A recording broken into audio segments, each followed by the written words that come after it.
The Royal Courts DLC for Crusader Kings 3 has just landed today, adding a ton of new features to the game across the brand new court system, as well as an expansion upon existing mechanics across the entirety of the DLC, as well as the free patch that is launching with the game. But with those new features comes new complexity and new learning curves. In this video, I want to help you with those learning curves to help break down a lot of the new features across the Royal Court, artifacts, and court positions, all three of which are huge portions of the DLC aimed at making life in your medieval realm come alive.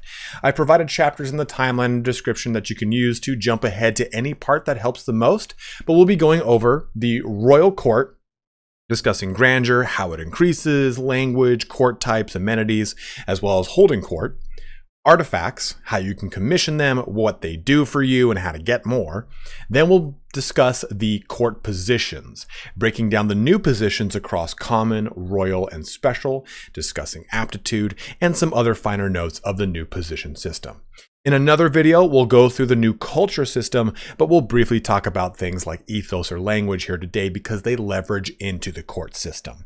If you've not picked up the new Royal Courts DLC or any of the Crusader Kings 3 catalog, you can use a link in my pinned comment and description to my Nexus Store.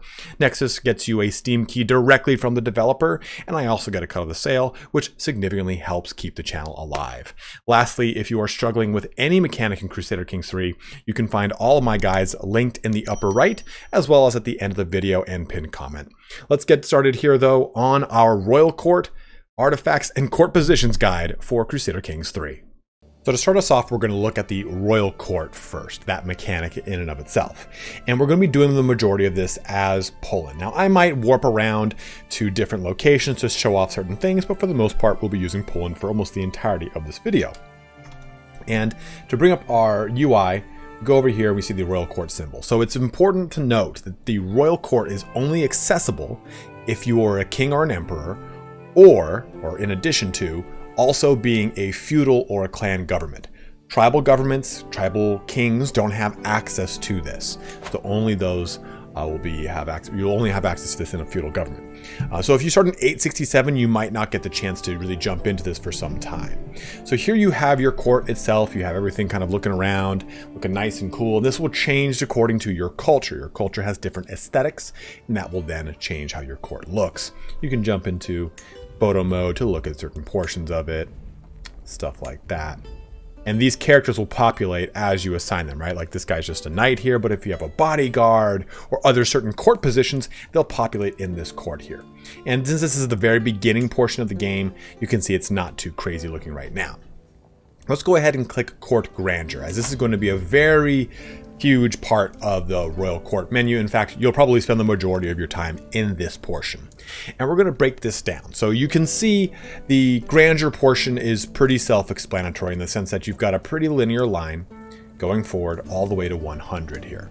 So hovering over this, we can see that Royal Court's court grandeur value shows how famed the court is and unlocks new court grandeur levels. Those levels, of course, being these numbers corresponding at the top. And as you increase in your court grandeur, which will increase either per turn, by specific actions, certain court positions will also help increase your grandeur. You're going to increase your baseline. So right now, our court grandeur is 19 with a baseline of 51. And that 51 baseline is basically essentially where your court grandeur is gravitating towards. So the baseline's 51, so it's trying to get up to 51 right now. I'll bring back over this underlined 19. We see baseline 51, change towards baseline of plus 0.29 a month. Baseline will be reached in 9 years.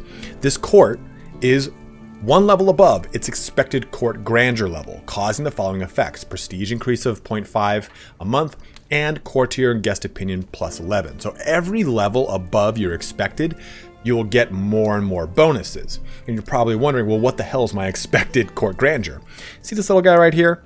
That is your expected court grandeur. These little trumpets, it's basically this symbol, right? The court grandeur symbol underneath a specific court level. This is your current grandeur expectation. So So we are expected to be at grandeur level 2, but since we're so magnificent, we're at grandeur level 3. And you can see here that not enough grandeur to maintain this level will become inactive in 6 months unless court grandeur increases to at least 20. So we need one more court grandeur point, and we won't have to worry about this, and there's plenty of ways to do that. But what's important to note here is that 1, 2, 3, 4, 5, 6, 7, 8, 9, 10, each grandeur level will unlock something. So this increases offer vassalage acceptance scaled by grandeur, unlocks the bestow royal favor councilor task, all previous levels apply. Level 3 unlocks the manage royal guards councilor task, all previous levels also apply, and so on and so forth to get to level 10 here, max personal schemes +1. And some benefits that you get per level will also be dependent upon your court type.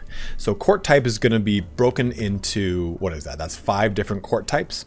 And those 5 court types will be based upon your cultural ethos.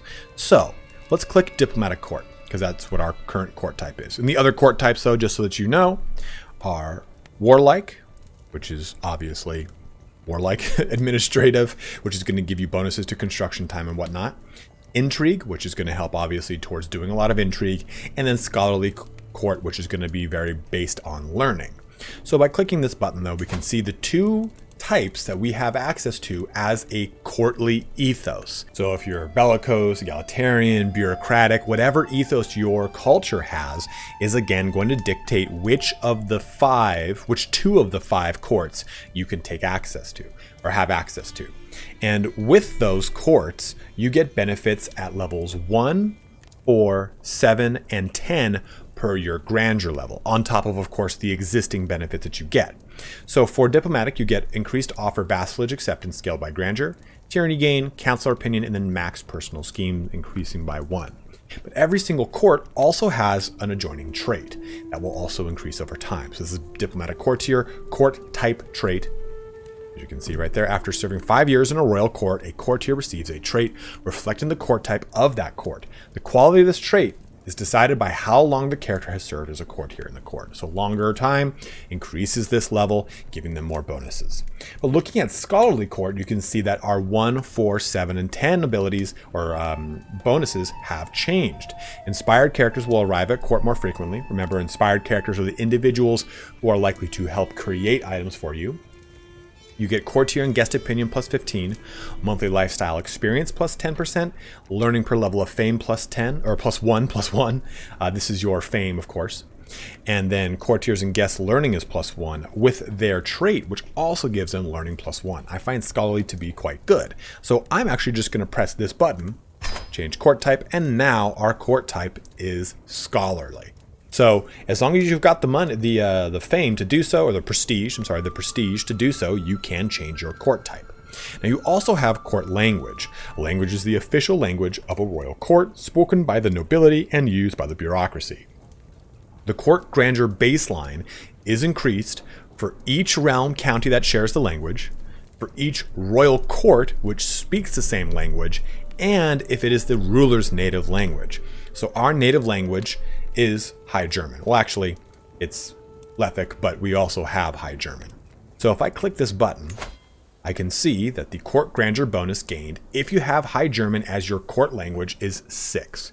So ours is currently High German, so we get a bonus of 6. But if we were to say choose just Lethic here, that would only increase it by 2.25. It costs us 750 prestige, and it's going to lock us for 5 years. And you can't even do it at the beginning of the game for 5 years. So that language is very crucial. And that language helps with cultural acceptance of your culture and cultures outside of it. That's part of the new culture system, but it is just worth noting that language does have a large bearance upon your character's acceptance by other characters and by other cultures, allowing you to create divergent cultures. So coming back to the court grandeurs thing here, we've gone pretty much over everything for the most part when it comes to the grandeur itself, right? We've talked about it establishing that baseline and how being above your expected court grandeur level actually gives you bonuses of prestige and courtier and guest opinion. So you do have to maintain those things. Also, you get your ranking, which is kind of cool here, right? We're ranked 10th in the world out of 43 royal courts. Number 1 on the list is the Seljuk Empire, followed by the Byzantines, by the Holy Roman Empire. So you can see we're up there with some of the heavier hitters. But we now have court amenities. So court amenities are basically ways that you can help increase your grandeur and certain bonuses that you want to pursue. And they they have a monthly cost attached to them. So let's look at fashion over here.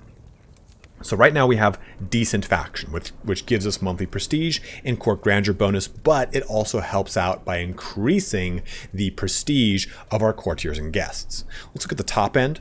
You can see that all those numbers are now increased, as well as the maintenance, 1.05 a month.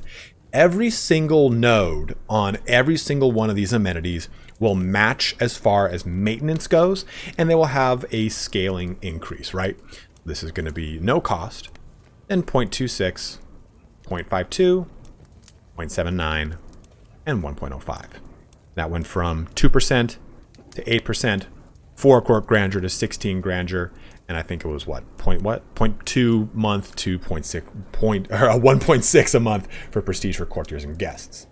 For food, it's going to be giving us the feast activity to reduce more stress, the disease resistance health boost, a court grandeur bonus of 16, and disease resistance health small bonus, and stress loss reduction for our courtiers and guests. Looking at some servants, the servants portion, we can have endless servants, which is going to give reduce the recruitment costs for guests. The personal scheme power is going to increase by 16, hostile scheme resistance increases by 16, and court grandeur bonus 16. But courtiers and guests get personal scheme power plus 8 and hostile scheme resistance 8. So you can't assassinate your guests as easily or maybe play around with their emotions using the intrigue line. And on that very same coin, they can do things against you a little bit easier. Of course, you get hostile scheme resistance, but you have to think of this from a role play mechanic. You're saying that you've got all these servants now, and these servants can be your eyes and ears where you maybe wanted them most, or at the same time, those servants might be willing to double cross you. So it's an interesting little kind of role-playing pool that this creates in your courtier interaction. Lastly, though, we have lodgings, and lodgings have a lot of really great bonuses. So guests are most likely to stay longer. Guest acceptance to join your schemes in your court as an agent is increased by 20. Court grandeur bonus is 16, but also look at this one. Courtiers and guests completed inspiration quality has a good chance of improvement, which is very nice. And then stress game minus 20%. So remember how I said we were very close? We're one away from this? Well, if we click any one of these nodes, we're at 2.11 a month in the cost for all of our amenities. And our fashion is 0.52. Well, if we click this, it jumps into 0.79. That's going to be increasing it, obviously, the difference between these two values. And we see that cost corresponded here. But once you apply a new amenity, it's locked for 12 months. Not all of them, just that specific one. So to make my point here, we're going to put fashion from decent up to stylish. And we'll press apply. So if you change court amenities in your royal court, you cannot change that category again for 13 months.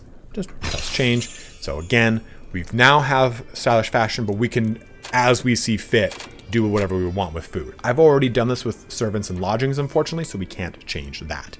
But that pretty much sums up the actual royal court itself. We've gone over grandeur now. We've just talked about that baseline and how it is established, those levels, that expectation, and your current level of grandeur here, right? We now know that our grandeur baseline has increased because of our stylish fashion. It's at plus 12 right now. And this will give you a good indication of what things are increasing and decreasing that level of baseline and what things are working against your overall grandeur. Now, there's one other thing I want to cover in this section, and that is the new councilor tasks. Let's jump over to our council, and we have 3 new tasks for our council. Number 1 here is bestow royal favor. We will assign to bestow a royal favor. Effects prestige 0.3 a month. Councilor's diplomacy skill 0.3. Vassal prestige increases by 0.5 and vassal opinion increases by 5.0 up to 100 in total. And Councilor's diplomacy skill and court grandeur +1, +4 respectively. So you've got that for your Chancellor. And that unlocks, I believe, at level 2. Actually, I believe that's well, we're going to check it out right now. So unlocks the bestow royal favor counselor task, which is at level 2. So let's go back over here to our council. We also have this new one, promote cultural acceptance. So this is what I was talking about with cultural acceptance. This is the way in which two cultures view each other, which helps to make a reformed or hybrid culture, whatever you so want to do with it. So making that cultural acceptance baseline is important because this enables you to do a lot of those things, play with your language and what have you. This is more linked to the new cultural system, but it is a new counselor task, and I did want to highlight it real quick. Then our other task here is manage royal guards. So we need to be at grandeur level 3 to take a look at this. So let's fast forward just a little bit and take a look at this at grandeur level 3. So some things have gone down, and now we're at grandeur level 3, and we have the manage royal guards ability. So this is going to increase our knight effectiveness, increase by 1% a month up to 32%. Currently it's at 0.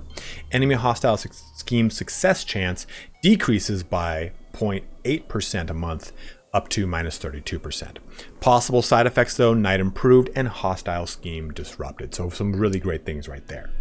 But two other things I want to go into really fast, so before we jump into court positions, are holding court and this. So during your foray into the game, you'll randomly have these decisions pop up. You click them and it'll present you with a number of options. In this case, it's an individual that wants a specific role in the court. So I can say, okay, hey, no, you don't get one. I'm gonna make a rivalry. Or yeah, you know what, you can have the cupbearer. Or you know what, you've pissed me off so much, you're gonna be the jester. And this makes you closer to having a rivalry, has certain opinion things, but this can help out with maybe starting a process to learning a language. This can help out with a lot of different things. It's not just simply about the politics of who is what in your core positions. There's a lot of things here. So let's just click one of them. Well, before we do, it's important to note this. The last option will be chosen for you in 178 days. So if you ignore these little cues that come up, we'll jump back to the main menu. If you ignore this, it'll take its own action. It'll just do itself and it'll assume to do this for you, which you might or might not want. So be mindful of that. So we'll go ahead and just press this, and that takes care of that action. And the other thing we can do here is, I think if we just switch to any character, we should be able to do hold a court. I'm a child, which is a general insult because I look at myself as one. So holding court is only available every handful of years. So you'd simply press this button. Every 5 years you can do this. You might learn of exclusive opportunities, might be able to influence situations in foreign realms, gain additional court grandeur, gain or lose opinion, whatever it is. So you hear petitioners, and it'll tell you you have 3 petitioners right there. I count 3 petitioners lined up, and you'll go through a number of prompts here. And these will give you stuff like becomes your ward, will owe you a strong hook if they remain your ward until they grow up. This will increase your grandeur, but it might affect you if you're, say, lazy or whatever it is. Let's just press one of these. Our grandeur increased. All right, well, this one is another one, like a guy wants justice here, right? So you'll have a lot of these pop up, and holding court is a great way to get a boom in one location. One guy might say, hey, you know, I'm ready to make a sword for you. Then that person will come forward in maybe the holding court portion. Or people will come forward, this is a very triumphant soundtrack right now. People will come forward with various kind of claims or issues that they might have. So I'm just kind of clicking. Oh man, Duke Otto just won the hell out of that duel. But other things like here, defending the peasantry, which helps out with growth and popular opinion. You've got a lot of different things that you can take advantage of. And while this doesn't add a whole ton of raw mechanics to the game, it adds a ton of layering to the game that makes your individual realm feel more personal to you. And that's a really cool and big thing about royal courts. So let's move over to the new court positions. Jumping back over to Poland, we're going to take a look at all the positions we have access to, which is a total of 20. We've got 8 common and 12 royal positions. And I can see these are the positions I've already appointed in my court. And these are the empty ones that just simply have a little face icon. You go ahead and click them. And then I've got my courtiers I can access, stuff like that. We can filter this by common or royal, whatever we'd like. We've got the associated cost and bonuses, what have you. So let's just take a look here at, we'll go ahead and look at Master of the Hunt. We'll click this individual, and we see, if we hover over this, at the very top, it says appoint Master of the Hunt. Effects on the liege, that's you, remember. Monthly court grandeur change plus 10% to 20% based on aptitude. Aptitude we'll get into in just a little bit. Court grandeur bonus 0 to 2 based on aptitude and aids when using the hunt activity. Revoking this court position will cost you money, and the effect on the Master of the Hunt, the person who has this role, they get a bonus to their prowess, they get a prestige bonus, and then the Master of the Hunt requirements is anyone who's not imprisoned and is your direct vassal. So, the Master of Hunt is a pretty cool one for any kind of militaristic type of individual, right? And you're probably wondering, okay, well, how do I know about aptitude? Well, let's hover over this. So your aptitude is ranged or is graded across 5 different levels. Terrible, poor, average, good, and then excellent. And that aptitude, if I hover over average here, it'll show me exactly what is influencing this score for this specific role. So if I can see that it's down to my martial skill, my prowess, and my busy ruling. Now, busy ruling is obviously a detractor, since this guy is a vassal. He's not just simply someone in my court. But let's look at my marshal here. He's also busy ruling. Steward, vassal, your spymaster and vassal, your vassal, your vassal, your vassal. So these individuals are going to cause penalties against this. But if I click Antiquarian, and we just look at our court physician, you can see that that penalty is no longer there. Almost said that bonus. Now, going back here again to Master of the Hunt. It's important to note that these are not flat bonuses. They vary from position to position. So if I take a look here at the martial skill required for this, my character right now has 15 total martial. And if we were to, and this is going to get kind of math heavy, I apologize, but if we were to take 22.5 and divide it by 15, it would be 1.5. Not every single ability or every single position that requires martial is going to be weighed at the same value. They'll look at different things. They'll look at specific traits that they might have. Maybe someone here has a trait that might make a little bit more sense here. Like this guy has got brave, so that's going to give him more of a bonus. And it's not just simply these traits here, it's everything. It could be educational traits as well.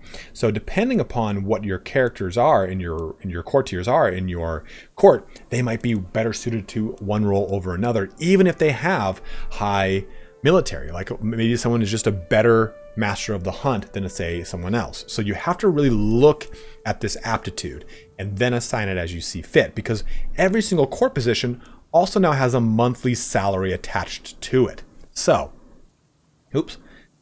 base salary is 0.25, significant realm size, since we're over 30, increases it by 0.02, and then early medieval era also increases it.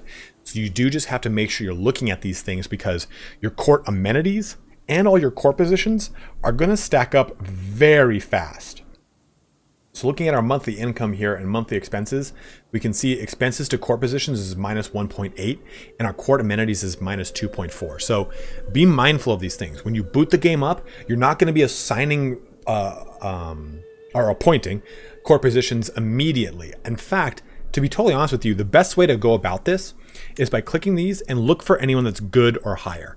If you have no one that's good or higher, or there's not anyone for a specific role you absolutely need, don't appoint them. Unless you can really deal with the money sink that it's going to really jump into after you get crazy with this. So let's see. Okay. Average. And this is organized by aptitude. Court gesture, average. For the most part, I'm not really going to want to jump anyone into any of these positions. Unless someone says something like, oh, hey, this guy's excellent in this role. In which I should have someone excellent. No, I don't. I've got this little guy here who's good at this role, but he also would make a great musician, maybe? Or maybe a poet? Who knows? Poet don't even know it. So you want to make sure you assign these as you need them, or if you have someone who's particularly good in the role. Don't just simply pop them into place. Now you'll also notice too that there says common and royal. And the difference between that is Common court positions are available to anyone who is not a king. So if you're a duke or a count, you'll have access to this. But if you're a king, you get access to the royal court positions. Same thing if you're an emperor.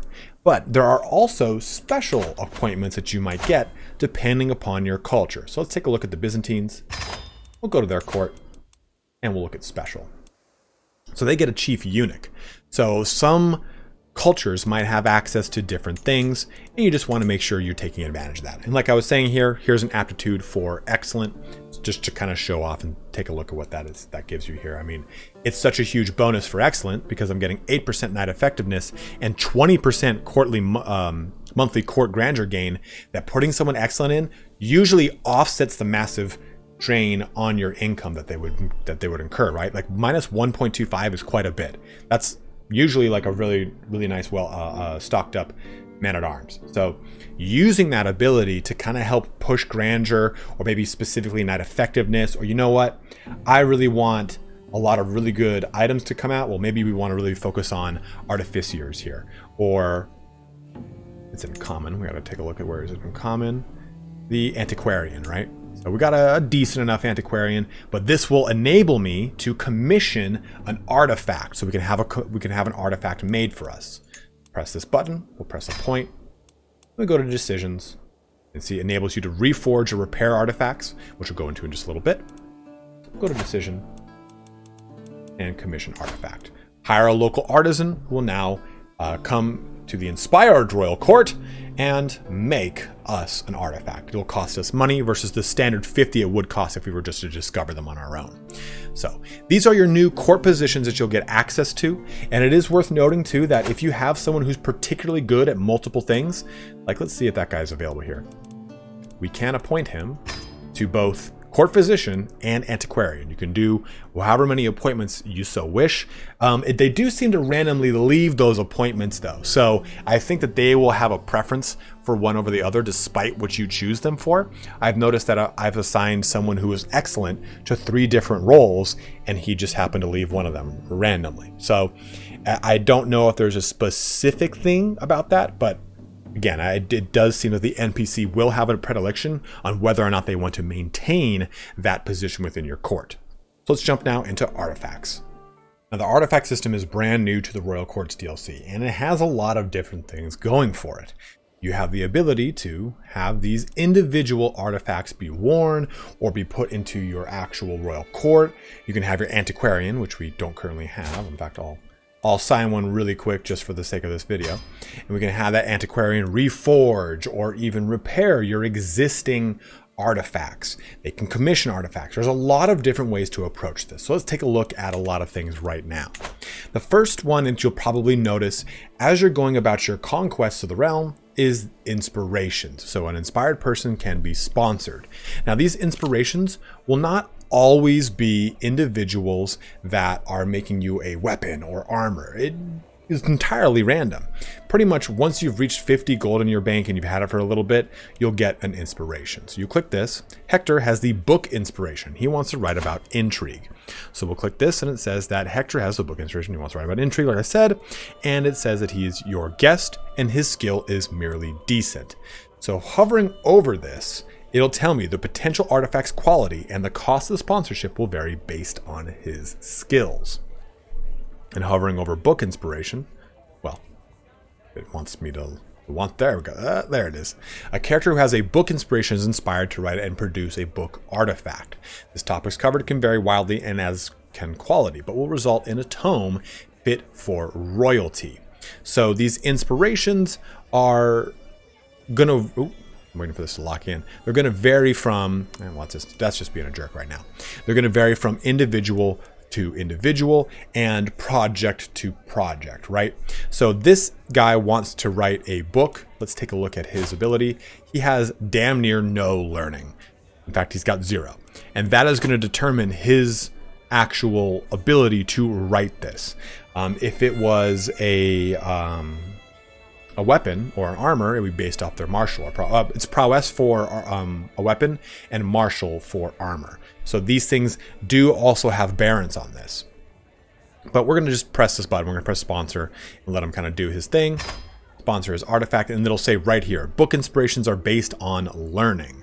That's when it'll tell you what it's going to be based off of. It's going to cost 50, and we'll press sponsor inspiration. So now we just wait a number of months for him to push through this process. In fact, we'll jump out here. I'll press 5. We'll let it go through. We'll let some of these menus pop up. But here we go. You'll start to get little dilemmas that'll pop up and ask you certain things about the actual artifact that they're making. You can either trust the person making it, you can maybe remove obstacles, or you can increase obstacles. Whatever it is. Remember, this is a role-playing based kind of DLC.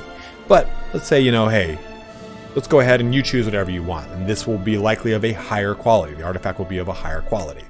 Let them go through this process again. I'm sure I'm going to lose this war in the meantime, but it is time for, this is a time for learning. So going through, you can see that it's just like a normal scheme. It's going to be down here going through its process. And he's saying like, hey, who do you want to dedicate this to? We can dedicate it to someone or dedicate it to myself, whatever it is. Not everything is going to affect the outcome of the artifact. It might be just a way for you to get prestige or piety, or maybe even cost you prestige, whatever it is, or fame for that matter. I'll just put it to myself because whatever. And our court grandeur decreased because we've missed something. But here we go. We've made crime and punishment. And it says here, an elegant book with fine lettering. So we'll click that. I'm impressed. We'll jump to our royal court and we'll press this button, court artifacts. So now we see a bunch of slots across our court in which we can actually access artifacts. We also have this right here, all court artifacts, and we can just kind of look at all of them in one easy to go thing here. Let's click crime and punishment. We can only go in one of the book slots. We'll press one over here, and there you go. In fact, we'll put it right here, a little bit more easy to see. There you go. You can click it and it'll zoom in a little bit, and you can see it right there.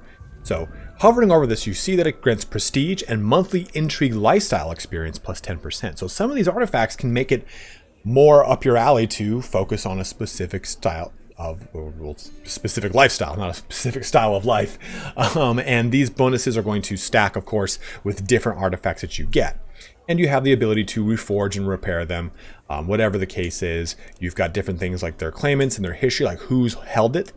And claimants applies to anyone, here is an artifact claim. So anyone who has basically stolen this or taken this through personal combat, through marriage, whatever it is. Having a claim on an artifact means that you can take various actions towards that artifact and its owner if you do not currently possess it. For example, using the steal artifact scheme. There you go, a hostile scheme.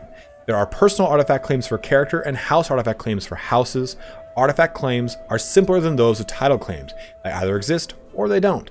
They are not also inherited past the first generation. So if you say lost your family's sword in battle, you would have a claim towards it, and you can go ahead and try and pull that back from someone who currently owns it. So let's go ahead and exit this location, and let's jump into our inventory, the little satchel down at the bottom. And important to note, you can click on anyone else, just click that. All right, whoa, he's got all these, so this gives you an idea that you can just jump into anyone else's inventory and say, oh, maybe I'll go get a sword. You can go try to get a sword from this guy by killing him in combat, whatever it is. But opening this back up, you can see that there is rarity, and there is rarity in that this is a masterwork trinket and it is in green. You saw the other one, the common one was in white. It's got green, there's blue, purple, and I don't know if there's sets or not, but you've got these individual trinkets and they give you individual bonuses, and you would simply click them and you would wear them, right? You've got that right there.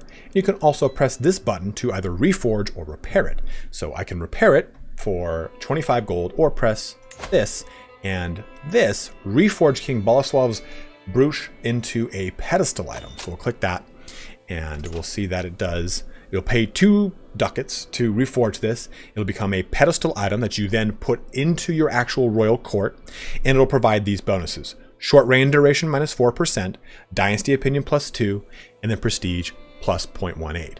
Here's what it is currently. So you would get just some different bonuses, right? And it wouldn't actually be on you. So we'll press reforge, and now we'll go back to our royal court. You can see it is now a pedestal item. That is, oh, look at that. That's fancy. That is something else. It looks like a pile of gold, but still, I mean, hey, there you go. It's popped right there into your little pedestal. So you have got your ways to use your antiquarian to do that. Antiquarian, again, one of those court positions that we appointed at the very beginning of this section, and one of the new court positions added with this. One thing too is that you can also press this button to commission an artifact. So let's switch on over to the Byzantine Emperor. Here we are now at the Byzantine Empire to show off this commission artifact. We'd press this button, and it would cost us 100, and you then choose an artifact. So if you specifically want weapon or armor, regalia, whatever it is, you would simply just select it here, then hire a local artisan. So here's the difference here. An inspired person is going to cost you less, only 50 gold. The commission to hiring a local artisan is going to be 100 gold, so you're paying double. But you are getting a specific type of artifact that you are selecting versus a random inspired person who have a random inspiration. The unfortunate thing, though, is hiring a local artisan does result in an individual that you don't know what's going to happen. So I want someone to make me a weapon. Well, let's just say this person. Well, they don't really have the chops to make such a really great weapon. But we've already gone down this road. Let's choose this. It's someone that's either a sword or a dagger. And they're going to go off and just start making that weapon for me. The weapon inspiration. So I can see here, it's going to take her some time. It's probably not going to be too great. So that will go ahead and you can hover over this and it's going to tell you the progress. The inspiration has a 75% chance of progressing each month. The amount of months it's going to take here is roughly 14 for her to go ahead and make this actual weapon. And the same thing, you're going to be dealt with individuals, or you're dealt with individual dilemmas that will kind of pop their way up and say, hey, you know, do you want to influence the creation of your item in one way or another? And you can also search for people that are inspired.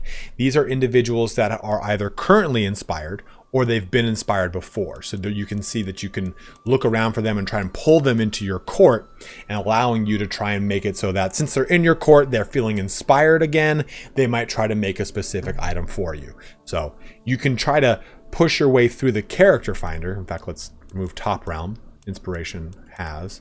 You can try to find all there. Okay, right. That's just not working for me. There we go. Oh, it wouldn't click over. There we go. So we can see people. Okay, she wants to go on an adventure. She is skilled. His skill is legendary renowned throughout the world. So you can try and find these people's skills. Merely decent, legendary. So finding these individuals, pulling them into your court through whatever means necessary is a really cool way to say, get a weapon or a book in this case. Has the adventure inspiration. If you want to look at what that does, character's adventure inspiration is inspired to go on a grand adventure and bring you back an artifact. The artifacts gained from this inspiration can vary wildly and be anything from skull of a mighty beast to a stolen heirloom. So a really cool mechanic that kind of layers itself into the inventory. And again, just to show you what a different one looks like, here's a famed piece of headgear that is blue. We can click on this button here to actually reforge it into a pedestal item, which will give martial per stress level and intrigue per stress level +1 and prestige plus 0.25 a month. So these are all the things that make up the Royal Court's DLC when it comes to specifically the Royal Court. We've gone over the positions, we've gone over the actual artifacts now, and the court itself. So if you have any questions, any kind of snags you're hitting, go ahead and let me know in the comment section below. A lot of the DLC itself is relatively straightforward. It's not so layered like a lot of the base mechanics are for Crusader Kings 3. So hopefully you're able to crack into it pretty easily. But again, like I said, if you are stuck, go ahead and let me know in the comment section below. I'll answer however I can. And if you are stuck on the cultural system, also let me know. I will be doing a video on that. And I think the speed in which I create it will be based off of the general demand of people. The cultural system is a little more dense. It might be something that people are struggling with a little bit more, but again, like I've said before, just let me know in the comment section and I am more than happy to help you guys out. But as always, thank you so much for watching here today. Have a good one and take care.